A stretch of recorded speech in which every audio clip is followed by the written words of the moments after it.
Baxter. And I'm Francesca Rubino. Reporting to you live from BBC News on January 25th, 1945. Just in, we have breaking news coming from Ardennes, Belgium, where the Battle of Bulge has just concluded. The Allies have won the battle. Let's inform everyone of what exactly went down just before the battle. In 1944, World War II was in full effect. Germany went on a spree of conquering and seizing territories, ultimately gaining immense power. However, little by little, the Allies began to knock down Hitler and the Axis powers. Such battles that stopped Hitler's advance included the Battle of Britain, where British troops successfully survived Hitler's bombing raids, and Operation Overlord, also known as D-Day, where Allied forces landed in Normandy, France, and forced the German troops out. The Allies liberated all of northern France as a result. The Battle of D-Day occurred, and George Patton led the United States Army into victory.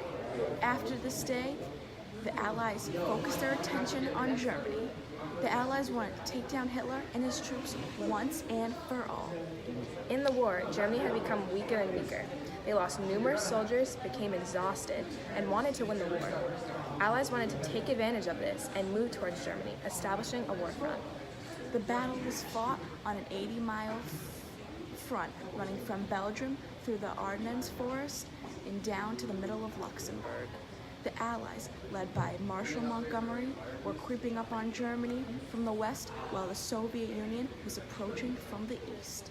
Realizing the Allies were closing in on Germany, it was Hitler's last chance to destroy U.S. and British forces and their plan to invade and conquer Germany. The German army, led by General Manteufel and Dietrich, wanted to destroy the Allies' ability to supply themselves and ultimately weaken our powers. The start of the battle began almost 2 months ago, on December 16, 1944. Hitler planned to launch an attack on the Allies in hopes of surrounding their forces and cutting off their supply lines. To the German soldiers, this plan seems absurd since they were weak and depleted of their supplies, and they had just retreated from D-Day. However, Hitler launched the Ardennes offensive anyway, hoping to weaken their front. Let's take you to the battlefield. Here, in the Ardennes forest, Germany launched their offensive. 25 German tanks attacked the Allied lines in the Belgian Ardennes forest, and the Germans successfully penetrated west. However, in the bitter winter weather, the United States 1st and 3rd Armies, who were supported by strong British air support, turned an Allied disaster into a German defeat. In response to Hitler's offensive, the Allies launched a successful counterattack. The Germans slowly lost fuel and energy after their massive offensive, prompting the Allies to take advantage.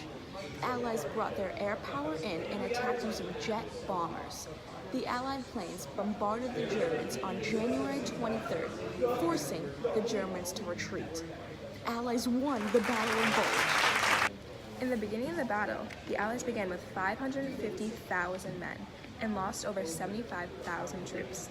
On the other hand, however, the Germans began with the battle with 600,000 men, losing over 120,000 troops throughout the fight.